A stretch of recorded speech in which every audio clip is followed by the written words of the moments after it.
Hello guys, स्वागत है आप सभी का। आज फिर से मैं लेकर आ रहा हूँ सीटेड जेटेड एंड ऑल जितने सारे टेट होते हैं वो सारे का प्रीवियस क्वेश्चंस।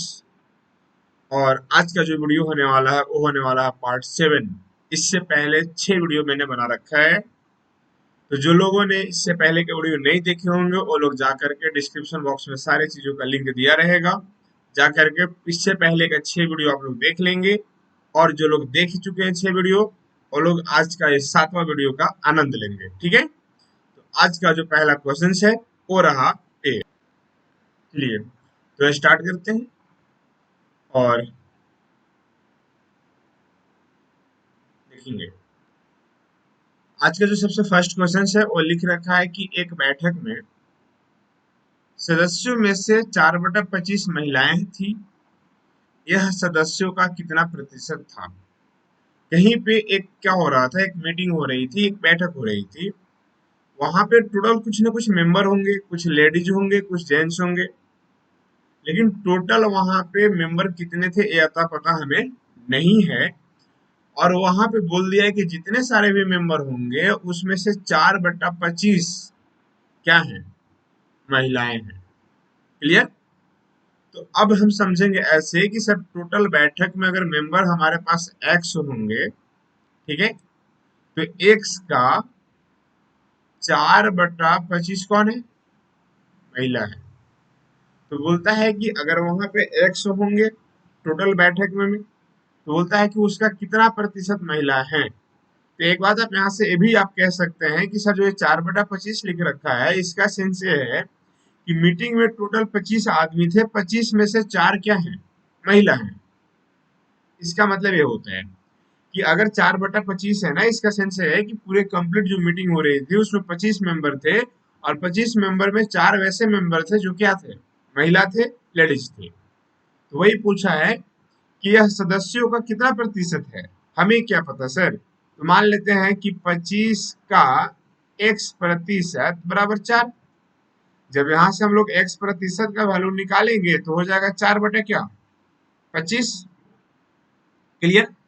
अब सर, तो अब क्या प्रतिशत निकालनी है, तो सर x का वैल्यू निकालने के लिए 4/25 को आप 100 से मल्टीप्लाई कर देंगे। मिलेगा क्या? तो आपको मिल जाएगा, एक मिनट देखेंगे, 25 से कट जाएगा कितने टाइम में, 4 टाइम में। और 4 4 जा हो जाएगा यहाँ से 16। ठीक है, तो यानी कि ऑप्शन नंबर क्या हो जाएगा, ऑप्शन नंबर हो जाएगा आपका सेकंड। ओके, चलिए नेक्स्ट। ये रहा क्वेश्चन नंबर नेक्स्ट। चलिए, सेकंड क्वेश्चन बोलता है कि एक दुकानदार ने अपने सामान की कीमतों में 10% की कमी की। एक कोई दुकानदार है, उसके पास कुछ भी होगा, जैसे मान लेते हैं ये आप जो देख रहे हैं वाटर बॉटल, सपोज मान लेते हैं वाटर बॉटल ही होगा, और इसके कीमत में 10% क्या कर दिया, कमी कर दिया। ठीक है, पहले इसका प्राइस कुछ तो रहा होगा, हाँ सर रहा तो होगा। अब बाद में क्या लिख रखा है कि एक सामान की नई कीमत क्या है जो पहले 500 में बेची जाती थी। ठीक है, यानी कि सर कहानी यह है कि पहले हम किसी भी, मान लेते हैं इस पानी बोतल को हम पहले 500 में बेचते थे, लेकिन अब क्या किए हैं कि 10% कमी कर दिए।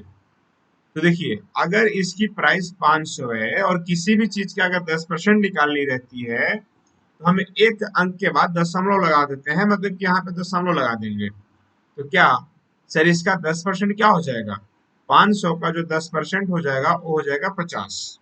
क्लियर? यानी कि सर अगर पहले अगर इसका दाम 500 था तो अब 50 रुपए इसका काम क्या हो जाएगा, कम हो जाएगा। अब सर 50 रुपए दाम कम हो जाएगा तो बचेगा कितना, तो भाई साहब 450 बचेगा। क्लियर? आंसर हो जाएगा यहाँ पे सेकेंड नंबर। चलिए आगे। चलिए, ये रहा क्वेश्चन नंबर नेक्स्ट। लिख रखा है कि नीचे तापमान में, मतलब जो भी तापमान यहाँ पे दे रखा है वो डिग्री सेल्सियस में है, और वो उसका पूछा है हमसे परिसर। परिसर का इंग्लिश में बोलते हैं हम लोग रेंज। हमसे रेंज पूछा जा रहा है। तो रेंज मतलब क्या होता है ना कि सबसे यहाँ पे मिनिमम और सबसे मैक्सिमम लिया जाता है। तो अगर उन दोनों का डिफरेंट देखा जाता है, तो सर डिफरेंट की अगर हम बात करें तो सर यहाँ पे हम लिख सकते हैं क्या, ऐसा कुछ कि परिसर पूछा है तो यहाँ पे लिखेंगे अधिकतम माइनस लिखेंगे न्यूनतम। और सर अधिकतम की बात करें तो आप देखेंगे 8 है और दोनों का डिफरेंट होता है। ठीक है, तो सर अगर अधिकतम की बात करें तो 8 है और न्यूनतम की बात कीजिएगा ना तो -8 है, और वो दोनों का मेरे को डिफरेंस चाहिए। तो होगा क्या, तो सर यहाँ से 8 तो रहेगा ही और माइनस माइनस हो जाएगा प्लस, ये 8 8 हो जाएगा 16। यानी कि हम कह सकते हैं कि सर 16 डिग्री सेल्सियस हो जाएगा। ठीक है, तो ऑप्शन नंबर क्या चला जाएगा, ऑप्शन नंबर चला जाएगा फर्स्ट। चलिए नीचे, ये रहा question number second, sorry fourth. ये लिख रखा है कि एक सिक्का 10 बार उछाला जाता है और परिणाम इस प्रकार अवलोकित किए जाते हैं।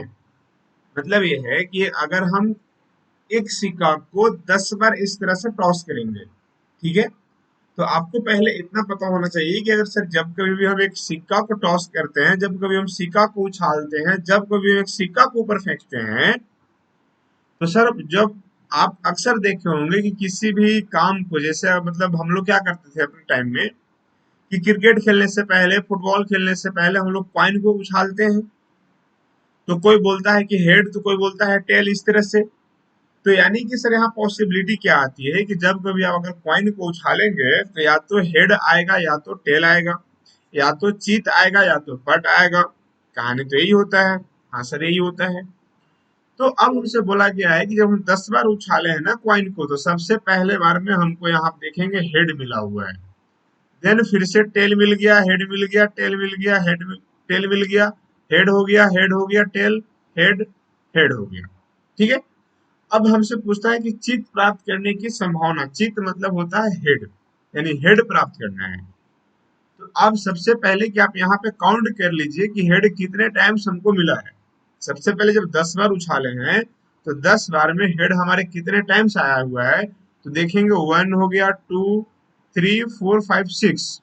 आप देखेंगे यहाँ पे जो हेड आपको दिख रहा है ना, वो टोटल 6 टाइम दिख रहा है। ठीक है सर, 6 टाइम हेड आया है। और हम ये तो कह सकते हैं ना कि सर ऐसा भी तो पॉसिबिलिटी हो सकती थी, क्या हो सकती थी, कि अगर सर हम 10 बार कॉइन को अगर उछाले हैं तो 10 बार भी हेड आने की भी तो संभावना है।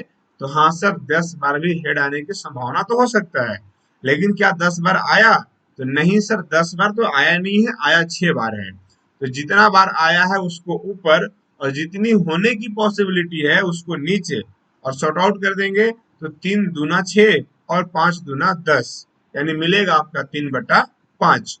ठीक है, और जब 3/5 मिलेगा तो ऑप्शन हो जाएगा आपका यहाँ पे ऑप्शन नंबर डी। ठीक है, समझ में आ गया चित्त प्राप्त करने की पॉसिबिलिटी क्या होगी, तो ऑप्शन नंबर डी होगा। चले आगे, चलिए, ये रहा question number next, question number 5। यहाँ है कि 5/7 to the power 4 into 5/7 to the power -3 और इज इक्वल में है 5/7 के पावर 5x-2।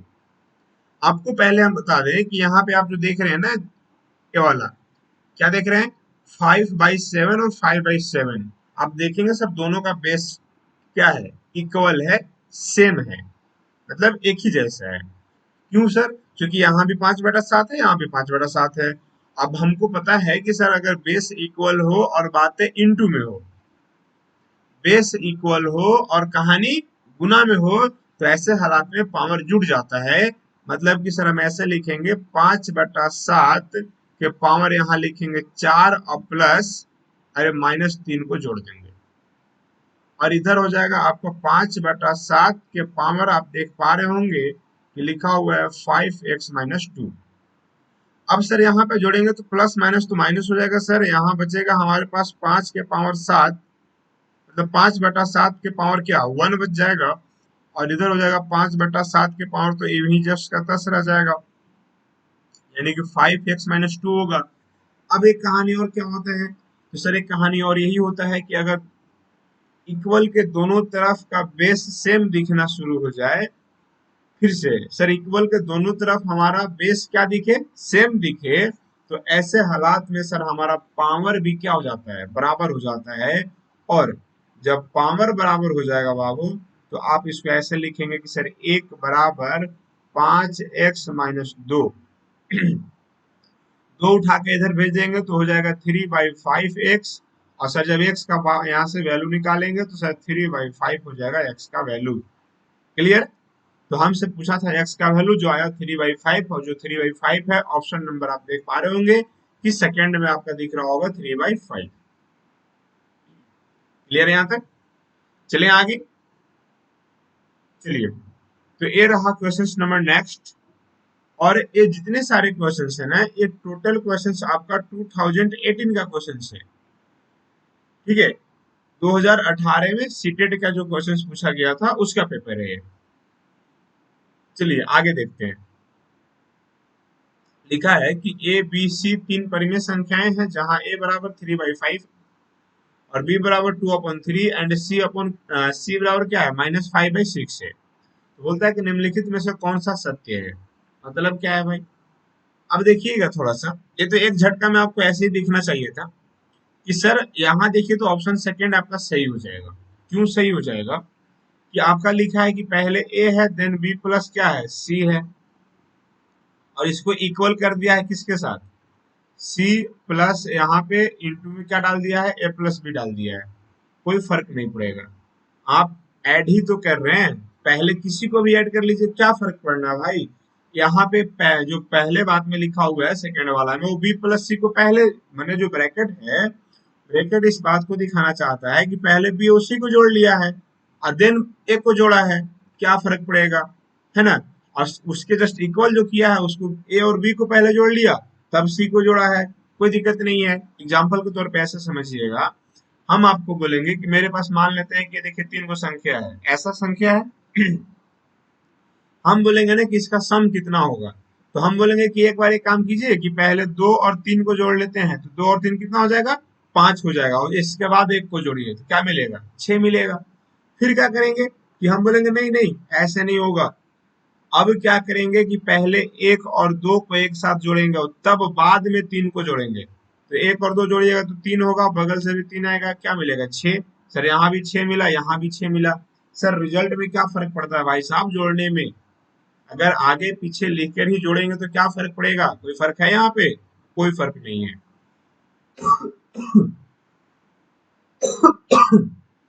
Sorry guys.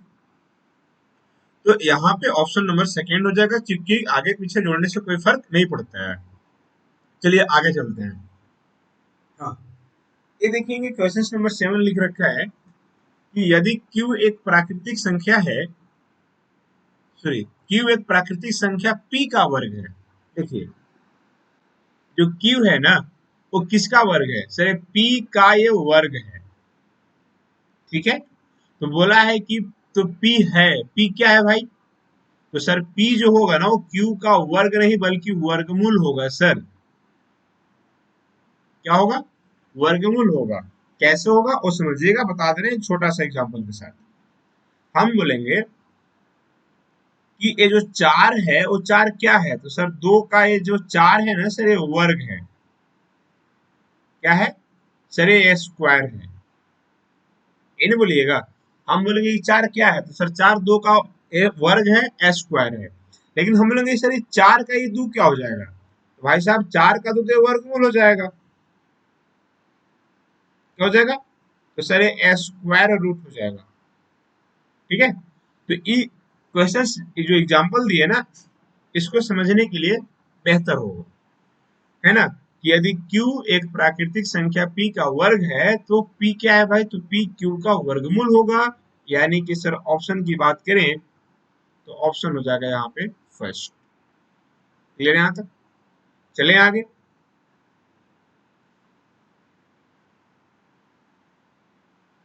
चलिए, तो हम बात करते हैं क्वेश्चन नंबर नेक्स्ट का। ये रहा क्वेश्चन नंबर नेक्स्ट। लिखा है कि एक पार्क में 784 पौधे व्यवस्थित किए जाते हैं ताकि पंक्ति में पौधों की संख्या पंक्तियों की संख्या के समान ही हो, तो प्रत्येक पंक्ति में पौधा की संख्या है। इसका सेंस ये है कि अगर आप यहाँ पे 5 ठो लाइन लगाएंगे ना, ठीक है, तो प्रत्येक लाइन में 5-5 पौधा ही होना चाहिए। मतलब जितना लाइन लगेगा वहां पे उतना ही नंबर ऑफ ट्री होनी चाहिए। ठीक है, एक पार्क में 784 पौधे व्यवस्थित किए जाते हैं ताकि पंक्ति में पौधों की संख्या, ठीक है, ताकि पंक्ति में पौधों की संख्या क्या हो, पंक्तियों की संख्या के समान हो। मतलब मतलब ऐसा है कि अगर हम दो पंक्ति बनाएंगे ना, तो एक पंक्ति में दो ही पौधा होना चाहिए। अगर तीन पंक्ति बनाएंगे तो एक पंक्ति में तीन ही पौधा होना चाहिए सर। अगर हम चार पंक्ति बनाएंगे तो सर एक पंक्ति में चार पौधा होना चाहिए, इस तरह से। ठीक है, तो सर इसका सेंस क्या है, तो सर आप देखेंगे कि आप इधर से काउंट करेंगे तो भी सेम नंबर आएगा और इधर से काउंट करेंगे तो भी सेम नंबर आएगा। मतलब सर एक कंप्लीट ए स्क्वायर बनेगा। क्या बनेगा, ए स्क्वायर बनेगा। और जब ए स्क्वायर बनेगा तो भाई साहब आप बताएंगे कि जो 784 देख रहे हैं ना, ये 784 कितने का स्क्वायर है, तो ऑप्शन हो जाएगा ये 28। सर ये 28 का स्क्वायर है 784। अब किसी को दिक्कत होगा कि सर हमको याद नहीं है, सर हम कैसे करेंगे, तो आराम से 784 ऐसे लिख लीजिएगा और इसको तोड़िएगा। दो तिया की 6, दो नवा की 18, दो दुना की 4, फिर दो से लगाएंगे तो हो जाएगा दो एकम दो, और दो नवा हो जाएगा 18 और दो छक हो जाएगा 12। फिर अगर आप दो से लगाते हैं तो दो नवा 18 हो जाएगा और दो अठे 16 हो जाएगा। फिर अगर दो से लगाते हैं तो दो चौके 8 हो जाएगा और दो नवा 18 हो जाएगा। देन 7 से लगा लीजिए, यहाँ 7 बार में कैंसिल हो जाएगा, ये दोनों एक पेयर बनेगा, दोनों एक पेयर बनेगा, ये दोनों एक पेयर बन जाएगा। मिलेगा क्या, तो सर 2 गुने 7 मिल जाएगा, दो दुना की 4, 4 सते आ गया 28। इस तरह से आप इसको क्या कर सकते थे, फाइंड आउट कर सकते थे। और जिन बच्चों को सीधा अगर पता है कि सर 784 कितने का स्क्वायर है, तो आप वहां से सीधा निकल जाएंगे आंसर करके, क्योंकि जब भी इस टाइप से क्वेश्चन आता है तो स्क्वायर फॉर्मेट में ही आएगा, और जब आएगा तो सीधा यहाँ से आंसर कर देंगे। क्लियर, चले आगे। चलिए, ये रहा क्वेश्चन नंबर 9। यह है कि दिए गए चित्र में ए बी बराबर एस सी है। देखिएगा ए बी जो है यहाँ पे, ए बी बराबर हमारा क्या है, एस सी। ये दोनों भुजा आपस में बराबर है। और यहाँ पे ए एंगल होगा, यहाँ पे एंगल ए सी डी बराबर 105 है। ठीक है, तब हमसे एंगल बी एस सी का वैल्यू पूछा है। इसको जेड नहीं है, ये एंगल है, एंगल बी एस सी पढ़ना है।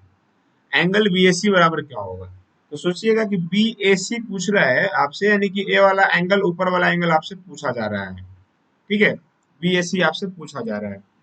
आपको पता होना चाहिए कि सर अगर ये दोनों भुजा हमारा बराबर है, कौन कौन बराबर है भाई, तो हमारा ए बी और ए सी बराबर है। तो सर ये वाला एंगल और ए वाला एंगल दोनों आपस में क्या होगा, दोनों बराबर होगा। ठीक, कौन कौन एंगल बराबर होगा, देखिए हम रेड से कर दे रहे हैं। ए वाला एंगल और ए वाला एंगल दोनों क्या होगा, बराबर होगा। अच्छा सर जब बराबर होगा तो आपको पता है बाबू कि एक लीनियर पेयर होता है। लीनियर पेयर क्या होता है, तो एक सीधा रेखा होता है, और सीधा रेखा में कंप्लीट 180 डिग्री का कोण बनता है। और यहाँ पे सर अगर ये 105 डिग्री है तो इधर वाला जो आएगा ना वो 75 बच जाएगा। क्यों, क्योंकि सर एक सीधा रेखा पर 180 डिग्री का कोण बनता है, और सर यहाँ पे 105 है मेरे भाई, तो ये अंदर वाला 75 हो जाएगा। और सर जब ये अंदर वाला 75 हो जाएगा तो ये दोनों एंगल बराबर है सर, तो ये भी कितना हो जाएगा 75 हो जाएगा। तो सर हमको ये भी तो पता है ना कि यहाँ पे एंगल ए और एंगल बी और एंगल सी अगर सबको जोड़ दें तो सर 180 आएगा। क्यों आएगा भाई, क्योंकि सर त्रिभुज के तीनों कोणों का योग जो होता है ना वो 180 होता है। सम ऑफ, है ना, सम ऑफ क्या, थ्री एंगल क्या हो जाएगा भाई, तो 180 हो जाता है। तो सर हमारे पास एंगल ए पूछा है हमसे, है ना, बीएससी मतलब एंगल ए पूछा है। और इसका सेंस से हो जाएगा सर एंगल बी ए हो जाएगा 75, और ए भी हो जाएगा सर 75, और यहाँ पे हो जाएगा सर 180। अब 75 75 हो जाएगा बाबू 150। तो सर एंगल ए का अगर हम वैल्यू निकालेंगे तो 180 माइनस हो जाएगा 150, और यहाँ पे बचेगा सीधा आपका 30 डिग्री। ठीक है, जो कि 1 मिनट, यहाँ पे देखेंगे ऑप्शन ना सीधा कॉपी पेस्ट मारने के चक्कर में सबको क्या कर दिया है, जो भी क्वेश्चन टाइप किया है वो पूरा का पूरा एक ही कॉपी पेस्ट मार दिया है। तो इसका जो सही आंसर होगा वो होगा बाबू 30 डिग्री। यहाँ से कर लेंगे। ठीक है, यहाँ पे आप सुधार लीजिए, ऑप्शन बी को 30 बना लीजिए, और ऑप्शन सेकंड को आप मान लीजिए कि वो सही है। क्लियर है, चले आगे। चलिए, ये रहा क्वेश्चन नंबर नेक्स्ट। और इसमें लिखा है कि a माइनस बी का 30%, a प्लस बी का 18% हो और दोनों इक्वल है। देखिएगा b माइनस ए का 30%, अब परसेंट से परसेंट सीधा कैंसिल, और यहाँ a प्लस बी का 18%। देखिएगा 6 तिया की 18 और 6 पचे का 30 कट जाएगा। आप क्रॉस इंटू कराएंगे, मतलब क्रॉस नहीं सीधा इंटू कराएंगे तो 5 को बी हो जाएगा, और यहाँ से 5 को क्या हो जाएगा, ए हो जाएगा। उधर गुना कराइएगा तो 3 ठो ए आएगा और 3 ठो बी हो जाएगा। ठीक है, अब क्या करना है, तो ये सर करेंगे क्या, बी को वहां से उठा के ले आते हैं, तो सर यहाँ से हो जाएगा 5 गो बी और उधर से आएगा तो घट जाएगा यहाँ पे 3 ठो बी, और यहाँ सर 3 ठो ए था, इधर उठा के भेज देंगे तो प्लस में हो जाएगा 5 ए। यहाँ देखेंगे हो जाएगा मेरे पास 2b, और यहाँ 5 और 3 हो जाएगा 8a। काटेंगे सर, 2 एकम 2 और 2 चौके 8। हमसे पूछा है क्या, तो ए अनुपात बी पूछा है, तो सर ए अनुपात बी पूछा है, मतलब सर क्या होगा, तो बी को नीचे घिसका देंगे यहाँ से, ऐसे हो जाएगा। ठीक है, और ये हो जाएगा 1/4। जब 1/4 का मतलब हो जाता है कि 1:4 बनेगा, और 1:4 आपका ऑप्शन नंबर कहाँ दिख रहा है, ऑप्शन नंबर थर्ड में दिख रहा है। यही हो जाएगा आपका सही आंसर क्वेश्चन नंबर 10 का। ठीक है, और ये रहा क्वेश्चन नंबर 11 जो आपका होमवर्क है। ठीक है, एक क्वेश्चन नंबर क्या है, आपका होमवर्क है। इस क्वेश्चन को बनाएंगे, जो भी आंसर आएगा उसको आप कमेंट बॉक्स में जाकर के वहां पे कमेंट करके बताएंगे कि इसका आंसर कौन सही है। और देन ये एक और क्वेश्चन है, ये भी है आपका होमवर्क। तो आज के लिए फिर से आपको 2 होमवर्क मिला है, और ये दोनों का आपको कमेंट बॉक्स में जाना है और आंसर कर देना है। ठीक है, तो आज के लिए इतना ही। और हाँ, आप टेलीग्राम चैनल को ज्वाइन कर लेंगे, वहां पे पर डे सी टेट, जे टेट या फिर यूपी टेट है ना, आर टेट, हरियाणा टेट, जितने सारे टेट लिए जाते हैं वो सारे का टेलीग्राम पे पर डे 10 साइंस का क्वेश्चन डाला जाता है। Previous questions per day 10 questions आपको वहां पे मिलेगा। तो आप जाकर के टेलीग्राम को ज्वाइन कर देंगे, जाके सर्च मारेंगे ट्रिकी मैथ्स, है ना, tricky maths with magic, tricky maths with magic भाई प्रदीप यादव सर।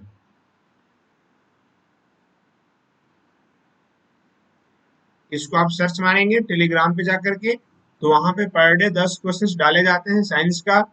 ठीक है, और यहाँ पे आपका मैथ्स का वीडियो सॉल्यूशन मिल जाएगा, इसका मतलब पीडीएफ के फॉर्म में भी हम टेलीग्राम पे इसका सॉल्यूशन अवेलेबल करा देंगे। सारा चीज आपको मिल जाएगा, तो आप टेलीग्राम को ज्वाइन कर लेंगे। ठीक है, तो आज के लिए इतना ही, तब तक के लिए बाय, फिर मिलेंगे हम लोग नेक्स्ट वीडियो में। आज के लिए इतना ही।